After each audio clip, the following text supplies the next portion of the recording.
पंजाब दे नाल-नाल हरियाणा दे विच भी सियासी संकट चल रहा। श्रोमणी अकाली दल बादल हुण किहड़ी सियासी चाल चलू कि मुड़ तो ये पार्टी है जिहड़ी अपने पैरां सिर हो जावे।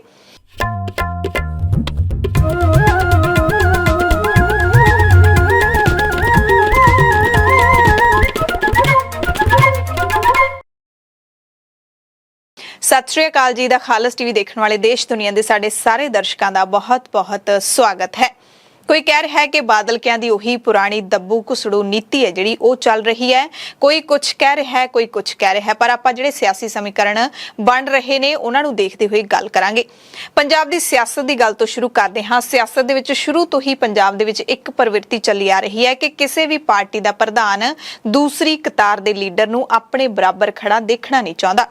पार्टी अंदर किसी ने थोड़ी बहुती धौण उपर चुकी तां उसे वेले उहदी खुंब ठप दित्ती जांदी रही है। उंज पंजाब दी सरकार विच भी इहो वरतारा चलदा आ रहा है। हालांकि ये दिखदा नहीं है, बाहर अंदर खाते सारियां गल्लां ने जिहड़ियां हो जांदियां ने। बाहर जदों बयान दित्ते जांदे ने तां उहनां दी भाषा होर हुंदी है, पर अंदर मकसद होर हुंदा है।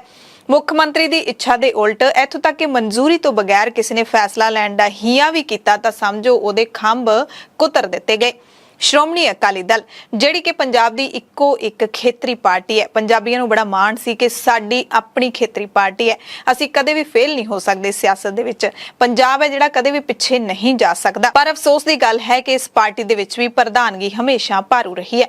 इत्थों तक कि अकाली दल दे प्रधान दे इशारे उत्ते ही श्रोमणी गुरुद्वारा प्रबंधक कमेटी दे प्रधान नूं चलना पैंदा है। असल दे विच बादल परिवार ने कई दहाकिਆਂ ਤੋਂ इस पार्टी नूं अपने अधीन ही कीता होया। पहला पार्टी दे सरप्रस्त प्रकाश सिंह बादल किन्ना लंबा समा वो पार्टी दी प्रधानगी करते रहे ने। फिर पंजाब दे 5 वारी मुख्य मंत्री भी बने ने। हालांकि गूढ़ सियासतदान ने, सियासत दे विच उन्हां तो जिहड़ा बुढ़े खुंड उन्हां नूं कहा जांदा, पर सियासत दे बड़े वड्डे माहिर ने।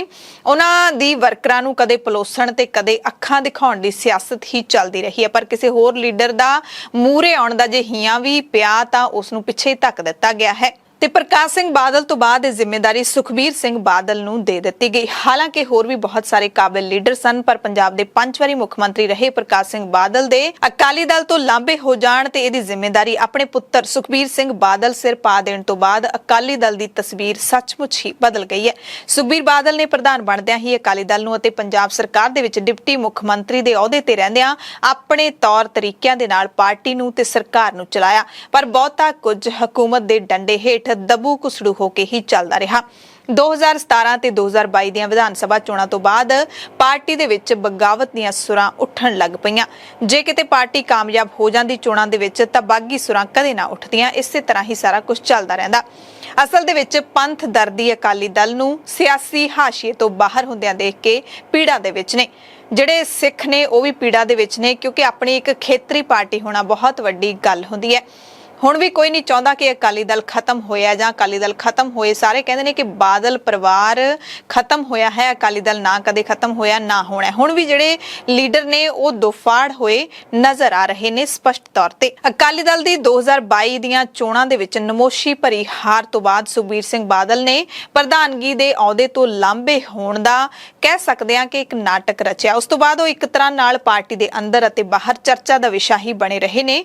ਯਾਨੀ ਕਿ ਕੋਈ ਸਨਮਾਨ ਇੱਕ ਅਹੁਦਾ ਹੁੰਦਾ ਕਿ ਸਨਮਾਨ ਦੇ ਨਾਲ ਤੁਹਾਨੂੰ ਉਹ ਅਹੁਦਾ ਦਿੱਤਾ ਗਿਆ ਹੈ, ਪਰ ਦੂਸਰਾ ਜਿਹੜਾ ਤਰੀਕਾ ਹੁੰਦਾ ਹੈ ਕਿ ਤੁਸੀਂ ਧੱਕੇ ਨਾਲ ਉਸ ਦੇ ਉੱਤੇ ਬਣੇ ਬੈਠੇ ਹੋ।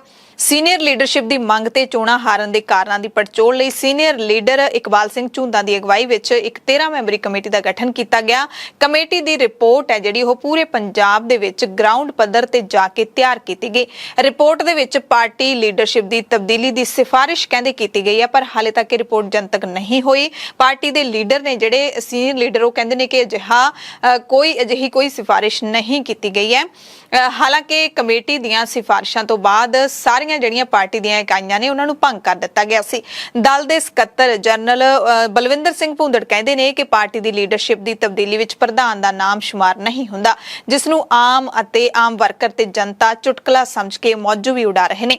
ਇਸ ਤੋਂ ਬਾਅਦ ਪਾਰਟੀ ਦੇ ਪ੍ਰਧਾਨ ਸੁਖਬੀਰ ਸਿੰਘ ਬਾਦਲ ਨੇ ਜਥੇਬੰਦਕ ਢਾਂਚਾ ਭੰਗ ਕਰ ਦਿੱਤਾ। ਸ਼੍ਰੋਮਣੀ ਅਕਾਲੀ ਦਲ ਦੇ ਵਿੱਚ ਬਗਾਵਤ ਦੀ ਜੇ ਗੱਲ ਕਰ ਲਈਏ ਤਾਂ ਇਹ ਕੋਈ ਪਹਿਲੀ ਵਾਰੀ ਨਹੀਂ ਹੋਈ। ਇਸ ਤੋਂ ਪਹਿਲਾਂ ਵੀ ਬਾਦਲਾਂ ਦੇ ਖਿਲਾਫ ਪਾਰਟੀ ਦੇ ਵਿੱਚ ਬਗਾਵਤ ਬਗਾਵਤ ਹੁੰਦੀ ਰਹੀ ਹੈ। ਵਿਦਰੋਹ ਦਾ ਝੰਡਾ ਚੁੱਕਣ ਵਾਲੇ ਲੀਡਰ ਆਪਣਾ ਲੁੰਗ ਲਾਣਾ ਲੈ ਕੇ ਪਾਸੇ ਹੁੰਦੇ ਰਹੇ ਨੇ, ਪਰ ਇਹ ਪਹਿਲੀ ਵਾਰੀ ਹੋ ਰਿਹਾ ਹੈ ਜਦੋਂ ਪਾਰਟੀ ਦੇ ਵਿੱਚੋਂ ਬਾਦਲਾਂ ਨੂੰ ਲਾਂਭੇ ਕਰਨ ਦੀ ਬਾਗੀ ਸੁਰ ਉੱਭਰੀ ਹੈ ਤੇ ਮਜ਼ਬੂਤ ਤਰੀਕੇ ਦੇ ਨਾਲ ਉੱਭਰੀ ਹੈ।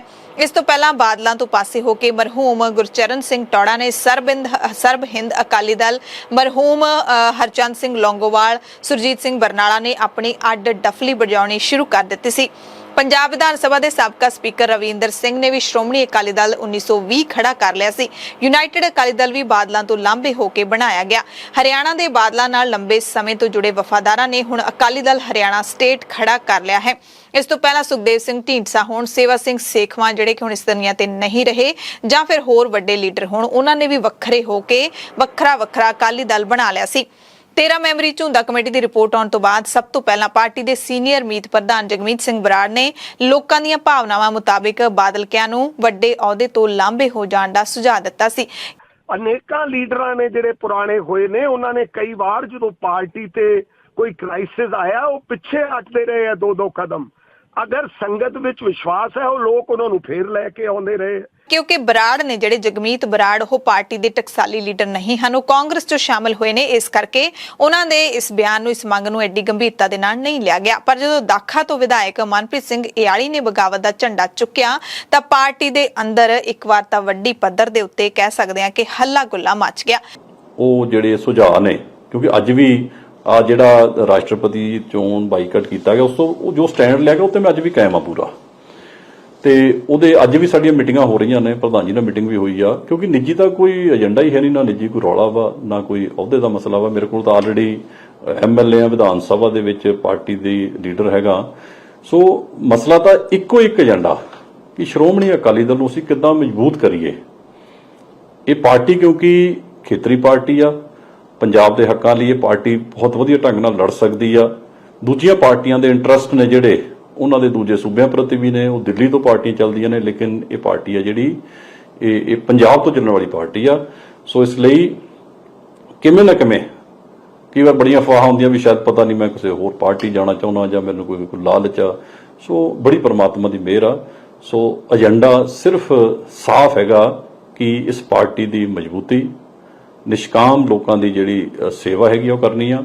ਅਕਾਲੀ ਦਲ ਦੀ 13 ਮੈਂਬਰੀ ਕਮੇਟੀ ਦੀਆਂ ਸਿਫਾਰਿਸ਼ਾਂ ਨੂੰ ਲਾਗੂ ਕਰਨ ਅਤੇ ਲੀਡਰਸ਼ਿਪ ਦੇ ਵਿੱਚ ਤਬਦੀਲੀ ਦੀ ਉੱਠੀ ਮੰਗ ਨੂੰ ਨੱਪਣ ਲਈ ਸਾਬਕਾ ਮੰਤਰੀ ਸਿਕੰਦਰ ਸਿੰਘ ਮਲੂਕਾ ਦੀ ਅਗਵਾਈ ਵਿੱਚ ਇੱਕ ਅਨੁਸ਼ਾਸਨੀ ਕਮੇਟੀ ਦਾ ਗਠਨ ਕੀਤਾ ਗਿਆ। ਜਿਸ ਦਿਨ ਪਾਰਟੀ ਦੇ ਕੁਝ ਸੀਨੀਅਰ ਲੀਡਰਾਂ ਨੇ ਅੰਮ੍ਰਿਤਸਰ ਦੇ ਵਿੱਚ ਵੱਖਰੀ ਮੀਟਿੰਗ ਕੀਤੀ, ਉਸੇ ਦਿਨ ਹੀ ਅਨੁਸ਼ਾਸਨੀ ਕਮੇਟੀ ਦੇ ਮੁਖੀ ਮਲੂਕਾ ਸਿਕੰਦਰ ਸਿੰਘ ਮਲੂਕਾ ਗਰਜ ਪਏ। ਉਹਨਾਂ ਨੇ ਇੱਥੋਂ ਤੱਕ ਕਹਿ ਦਿੱਤਾ ਕਿ 2032 ਤੱਕ ਸੁਖਬੀਰ ਬਾਦਲ ਪ੍ਰਧਾਨ ਬਣੇ ਰਹਿਣਗੇ। ਜਿਸ ਨੂੰ ਸੁਖਬੀਰ ਬਾਦਲ ਦੀ ਪ੍ਰਧਾਨਗੀ ਨਹੀਂ ਮਨਜ਼ੂਰ, ਉਹ ਛੱਡ ਕੇ ਚਲੇ ਜਾਣ। ਦੇਖੋ 100% ਗਰੰਟੀ ਅੱਜ ਕਿਸੇ ਚੀਜ਼ ਦੀ ਵੀ ਨਹੀਂ ਕੀਤੀ ਜਾ ਸਕਦੀ। ਸੁਖਬੀਰ ਸਿੰਘ ਬਾਦਲ 5 ਸਾਲ ਵੀ ਰਹਿ ਸਕਦੇ ਆ, ਸੁਖਬੀਰ ਸਿੰਘ ਬਾਦਲ 10 ਸਾਲ ਵੀ ਰਹਿ ਸਕਦੇ ਆ। ਤੇ ਜੇ ਪਾਰਟੀ ਚਾਹੇਗੀ, ਜੇ ਪਾਰਟੀ ਨੂੰ ਲੱਗਦਾ ਕਿ ਪ੍ਰਧਾਨ ਸਾਡਾ ਬਹੁਤ ਠੀਕ ਚੱਲਦਾ, ਹੋਰ ਸਾਡੇ ਕੋਲ ਹੈ ਨਹੀਂ, ਅੱਗੇ ਵੀ ਐਕਸਟੈਂਡ ਕਰ ਦੇਗੀ। ਜੇ ਪਾਰਟੀ ਨੂੰ ਲੱਗਿਆ ਕਿ ਨਹੀਂ ਠੀਕ ਚੱਲਦਾ, ਫਿਰ 10 ਸਾਲਾਂ ਬਾਅਦ ਬਦਲ ਦੇਗੀ ਪਾਰਟੀ। ਤਾਜ਼ਾ ਜਾਣਕਾਰੀ ਜਿਹੜੀ ਸਾਨੂੰ ਸੂਤਰਾਂ ਦੇ ਹਵਾਲੇ ਤੋਂ ਮਿਲੀ ਹੈ, ਉਸ ਮੁਤਾਬਿਕ ਅਨੁਸ਼ਾਸਨੀ ਕਮੇਟੀ ਦੇ ਵੱਲੋਂ ਤਬਦੀਲੀ ਦੀ ਮੰਗ ਕਰਨ ਵਾਲਿਆਂ ਨੂੰ ਕਾਰਨ ਦੱਸੋ ਨੋਟਿਸ ਜਾਰੀ ਕਰਨ ਦੀ ਤਿਆਰੀ ਵਿੱਢ ਦਿੱਤੀ ਗਈ ਸੀ। ਪਰ ਪਾਰਟੀ ਦੇ ਸੀਨੀਅਰ ਲੀਡਰ ਬਲਵਿੰਦਰ ਸਿੰਘ ਭੁੰਦੜ, ਪ੍ਰੇਮ ਸਿੰਘ ਚੰਦੂ ਮਾਜਰਾ ਅਤੇ ਚਰਨਜੀਤ ਸਿੰਘ ਅਟਵਾਲ ਦੇ ਕਹਿਣ ਦੇ ਉੱਤੇ ਫਿਲਹਾਲ ਐਕਸ਼ਨ ਰੋਕ ਲਿਆ ਗਿਆ। ਸਿੱਧੇ ਤੌਰ ਤੇ ਕੁਝ ਦਿਨ ਪਹਿਲਾਂ ਚੇਤਾਵਨੀ ਦੇ ਦਿੱਤੀ ਗਈ ਸੀ ਬਾਗੀ ਲੀਡਰਾਂ ਨੂੰ, ਬਾਗੀ ਵਰਕਰਾਂ ਨੂੰ ਕਿ ਜਿਹੜੇ ਵੀ ਬਗਾਵਤ ਦਾ ਝੰਡਾ ਚੁੱਕਣਗੇ ਉਹਨਾਂ ਦੇ ਖਿਲਾਫ ਸਖਤ ਕਾਰਵਾਈ ਕੀਤੀ ਜਾਊਗੀ, ਅਨੁਸ਼ਾਸਨੀ ਕਾਰਵਾਈ ਕੀਤੀ ਜਾਊਗੀ। ਤੇ ਜੇ ਪਿਛਲਾ ਰਿਕਾਰਡ ਦੇਖ ਲਈਏ ਤਾਂ ਬਾਦਲ ਪਿਓ ਪੁੱਤਾ ਕਹਿੰਦੇ ਪਹਿਲਾਂ ਹੀ ਦਬੂ ਕੁਸੜੂ ਦੀ ਨੀਤੀ ਨਾਲ ਡੰਗ ਟਪਾਈ ਰੱਖਣ ਦੇ ਹੱਕ ਵਿੱਚ ਸਨ। ਵੱਡੇ ਬਾਦਲ ਸਰਕਾਰ ਦੇ ਵਿੱਚ ਹੁੰਦਿਆਂ, ਮੁੱਖ ਮੰਤਰੀ ਹੁੰਦਿਆਂ ਵੀ ਅਕਸਰ ਹੀ ਕਹਿ ਛੱਡਦੇ ਸੀ ਕਿ ਮਾਮਲੇ ਲਟਕਾਉਣ ਦੇ ਨਾਲ ਸਮਾਂ ਪਾ ਕੇ ਇਹ ਆਪਣੀ ਮੌਤੇ ਆਪ ਹੀ ਮਰ ਜਾਂਦੇ ਨੇ। ਤੇ ਕੋਈ ਇਕੱਲੇ ਪ੍ਰਕਾਸ਼ ਸਿੰਘ ਬਾਦਲ ਦੀ ਨੀਤੀ ਨਹੀਂ ਹੈ, ਇਹ ਸਾਰੀਆਂ ਪਾਰਟੀਆਂ ਦੀ ਨੀਤੀ ਹੁੰਦੀ ਹੈ। ਸਾਰੀਆਂ ਜਿੰਨੀਆਂ ਵੀ ਪੂਰੇ ਭਾਰਤ ਦੇ ਵਿੱਚ ਆਪਾਂ ਪਾਰਟੀਆਂ ਦੇਖ ਲਈਏ, ਕੋਈ ਵੀ ਮੁੱਦਾ ਬੜੀ ਹੀ ਤੇਜ਼ੀ ਨਾਲ ਉੱਠਦਾ ਹੈ, ਮੀਡੀਆ ਦੇ ਵਿੱਚ ਲਾਲਾ ਹੁੰਦੀ ਹੈ, ਪਰ ਥੋੜੇ ਦਿਨਾਂ ਬਾਅਦ ਉਹ ਮੁੱਦਾ ਝੱਗ ਵਾਂਗੂ ਬਹਿ ਜਾਂਦਾ ਹੁੰਦਾ ਹੈ। ਤੇ ਨੀਤੀ ਸਾਰੇ ਅਪਣਾਉਂਦੇ ਨੇ ਕਿ ਇੱਕ ਵਾਰੀ ਅੱਗ ਦੀ ਲਾਟ ਵਾਂਗੂ ਭੜਕਦਾ ਕੋਈ ਮੁੱਦਾ ਤੇ ਫਿਰ ਹੌਲੀ-ਹੌਲੀ ਆਪੀ ਲੋਕ ਸ਼ਾਂਤ ਹੋ ਜਾਂਦੇ ਨੇ, ਫਿਰ ਦੂਸਰਾ ਮੁੱਦਾ ਆ ਜਾਂਦਾ, ਫਿਰ ਤੀਸਰਾ, ਚੌਥਾ, ਇਸੇ ਤਰ੍ਹਾਂ ਮੁੱਦੇ ਖਤਮ ਹੁੰਦੇ ਜਾਂਦੇ ਨੇ। ਪਾਰਟੀ ਦੇ ਸੀਨੀਅਰ ਲੀਡਰ ਤੇ ਸਾਬਕਾ ਮੰਤਰੀ ਬਿਕਰਮ ਸਿੰਘ ਮਜੀਠੀਆ ਦੀ ਗੱਲ ਕਰ ਲਈਏ ਤਾਂ ਜੇਲ੍ਹ ਚੋਂ ਬਾਹਰ ਆਉਣ ਤੋਂ ਬਾਅਦ ਉਹ ਦੋਹਾਂ ਧਿਰਾਂ ਦੇ ਨਾਲ ਸਾਂਝ ਪੁਗਾ ਰਹੇ ਨੇ। ਤਬਦੀਲੀ ਦੇ ਹਾਮੀ ਆਗੂਆਂ ਦੇ ਨਾਲ ਵੀ ਸੰਪਰਕ ਵਿੱਚ ਨੇ, ਪਰ ਉਹਨਾਂ ਦੇ ਜਿਹੜੇ ਜੀਜਾ ਜੀ ਸੁਖਬੀਰ ਸਿੰਘ ਬਾਦਲ, ਉਹਨਾਂ ਦੇ ਨਾਲ ਤਾਂ ਉਹ ਤੋੜ ਸਕਦੇ ਹੀ ਨਹੀਂ। ਮਜੀਠੀਆ ਹਾਲੇ ਕਿਸੇ ਵੀ ਧਿਰ ਨਾਲ ਖੜੇ ਹੋਣ ਦੀ ਥਾਂ ਨਿਰਪੱਖ ਵੱਖ ਹੋ ਕੇ ਚੱਲਣ ਦੀ ਸਿਆਸਤ ਖੇਡ ਰਹੇ ਨੇ। ਉਹਨਾਂ ਨੇ ਦੋਵਾਂ ਧਿਰਾਂ ਦੇ ਵਿੱਚ ਲਗਾਤਾਰ ਰਾਬਤਾ ਬਣਾਇਆ ਹੋਇਆ। ਇਹੋ ਵਜ੍ਹਾ ਹੈ ਕਿ ਤਬਦੀਲੀ ਦੇ ਹਾਮੀ ਪਿਛਲੇ 1.5 ਦਹਾਕੇ ਤੋਂ ਚੁੱਪ ਨੇ। ਪਰ ਪਤਾ ਲੱਗਿਆ ਹੈ ਕਿ ਅਗਲੇ ਦਿਨ ਹੀ ਉਹਨਾਂ ਨੇ ਨਵੀਂ ਰਣਨੀਤੀ ਤੈਅ ਕਰਨ ਦੇ ਲਈ ਇੱਕ ਮੀਟਿੰਗ ਵੀ ਸੱਦ ਲਈ ਹੈ। ਇਹਨਾਂ ਲੀਡਰਾਂ ਦਾ ਕਹਿਣਾ ਹੈ ਕਿ ਉਹ ਪਾਰਟੀ ਅੰਦਰ ਤਰੇੜਾਂ ਪਾਉਣੀਆਂ ਨਹੀਂ ਚਾਹੁੰਦੇ, ਪਰ 60 ਤੋਂ 3 ਸੀਟਾਂ ਉੱਤੇ ਡਿੱਗਣ ਵਾਲੇ ਦਲ ਨੂੰ ਮੁੜ ਪੈਰਾਂ ਉੱਤੇ ਖੜੇ ਕਰਨ ਲਈ ਝੁੰਡਾਂ ਕਮੇਟੀ ਦੀਆਂ ਸਿਫਾਰਿਸ਼ਾਂ ਲਾਗੂ ਕਰੇ ਬਿਨਾਂ ਵੀ ਕਹਿੰਦੇ ਗੁਜ਼ਾਰਾ ਨਹੀਂ ਹੋਣਾ। ਇਹ ਵੀ ਕਈ ਲੀਡਰ ਕਹਿ ਰਹੇ ਨੇ, ਮੰਨ ਰਹੇ ਨੇ ਤੇ ਮੰਗ ਰਹੇ ਨੇ। ਕਈ ਲੀਡਰ ਇਹ ਵੀ ਮੰਨਦੇ ਨੇ ਕਿ ਬਾਦਲ ਪਰਿਵਾਰ ਦੀ ਡੰਗ ਟਪਾਊ ਨੀਤੀ ਦੇ ਨਾਲ 2024 ਦੀਆਂ ਚੋਣਾਂ ਦੇ ਵਿੱਚ ਵੀ ਹੋਰ ਵੱਡਾ ਨੁਕਸਾਨ ਹੋਣ ਦਾ ਡਰ ਹੈ। ਦੂਸਰੇ ਪਾਸੇ ਪਾਰਟੀ ਪ੍ਰਧਾਨ ਸੁਖਬੀਰ ਸਿੰਘ ਬਾਦਲ ਦੇ ਵੱਲੋਂ ਪਾਰਟੀ ਦਾ ਨਵਾਂ ਢਾਂਚਾ ਖੜਾ ਕਰਨ ਦੀਆਂ ਅੰਦਰ ਖਾਤੇ ਤਿਆਰੀਆਂ ਵੀ ਚੱਲ ਰਹੀਆਂ ਨੇ। ਉਹ ਨਵੇਂ ਜਥੇਬੰਦਕ ਢਾਂਚੇ ਦੇ ਵਿੱਚ ਨੌਜਵਾਨਾਂ ਨੂੰ ਵਧੇਰੇ ਥਾਂ ਦੇਣ ਦੇ ਹੱਕ ਵਿੱਚ ਦੱਸੇ ਜਾ ਰਹੇ ਨੇ। ਚਰਚਾ ਇਹ ਵੀ ਹੈ ਕਿ ਦੋਵੇਂ ਧਿਰਾਂ ਅੰਦਰੋਂ ਅੰਦਰੀ ਪਾਰਟੀ ਦੇ ਸੀਨੀਅਰ ਲੀਡਰਾਂ ਨੂੰ ਆਪਣੇ ਨਾਲ ਜੋੜਨ ਲਈ ਘਰੋਂ ਨਿਕਲੀਆਂ ਹੋਈਆਂ ਨੇ। ਕੰਸੋਆਂ ਤਾਂ ਇਹ ਵੀ ਕੰਨੀ ਪੈ ਰਹੀਆਂ ਨੇ ਕਿ ਸਿੱਖ ਪੰਥ ਦੇ ਹਿੱਤਾਂ ਦੀ ਰਾਖੀ ਲਈ ਕਈ ਖਿੰਡਰੀ ਪੰਥਕ ਲੀਡਰਸ਼ਿਪ ਨੂੰ ਜੋੜਨ ਦੇ ਲਈ ਕੰਮ ਵਿੱਚ ਜੁਟੇ ਹੋਏ ਨੇ। ਪਰ ਜਿਹੜੇ ਮੌਜੂਦਾ ਹਾਲਾਤ ਬਣੇ ਹੋਏ ਨੇ ਉਹਨਾਂ ਦੇ ਵਿੱਚ ਕਿਹਾ ਜਾ ਸਕਦਾ ਹੈ ਕਿ ਜੇ ਬਾਦਲ ਦਲ ਨੂੰ ਛੱਡ ਕੇ ਬਾਕੀ ਜਿੰਨੀਆਂ ਵੀ ਪੰਥਕ ਧਿਰਾਂ ਨੇ ਉਹ ਇਕੱਠੀਆਂ ਹੋ ਕੇ ਜੁੜ ਕੇ ਬਹਿ ਜਾਣ ਤਾਂ ਸ਼੍ਰੋਮਣੀ ਅਕਾਲੀ ਦਲ ਨੂੰ SGPC ਚੋਣਾਂ ਜਿਹੜੀਆਂ ਹੋਣੀਆਂ ਨੇ 12 ਸਾਲਾਂ ਬਾਅਦ ਜੇ ਹੋਣਗੀਆਂ ਤਾਂ ਉਹਨਾਂ ਦੇ ਵਿੱਚ ਵੱਡਾ ਵਕਤ ਪਾ ਸਕਦੇ ਨੇ ਸ਼੍ਰੋਮਣੀ ਅਕਾਲੀ ਦਲ ਬਾਦਲ ਨੂੰ। ਪਰ ਵੱਡਾ ਸਵਾਲ ਇਹ ਕਿ ਕੀ ਬਾਕੀ ਧਿਰਾਂ ਸਿਰ ਜੋੜ ਕੇ ਬੈਠ ਸਕਣਗੀਆਂ? ਏਕਤਾ ਦੀ ਹੀ ਤਾਂ ਸਭ ਤੋਂ ਵੱਡੀ ਘਾਟ ਹੈ। ਹੁਣ ਸਵਾਲ ਖੜਾ ਹੁੰਦਾ ਹੈ ਕਿ ਕੀ ਪੁਰਾਣਿਆਂ ਨੂੰ ਨਾਰਾਜ਼ ਕਰਕੇ ਨਵੇਂ ਚਿਹਰਿਆਂ ਨੂੰ ਅਹੁਦੇ ਦੇ ਕੇ ਅਕਾਲੀ ਦਲ ਮੋੜ ਪੈਰਾਂ ਸਿਰ ਖੜਾ ਹੋ ਜਾਵੇਗਾ?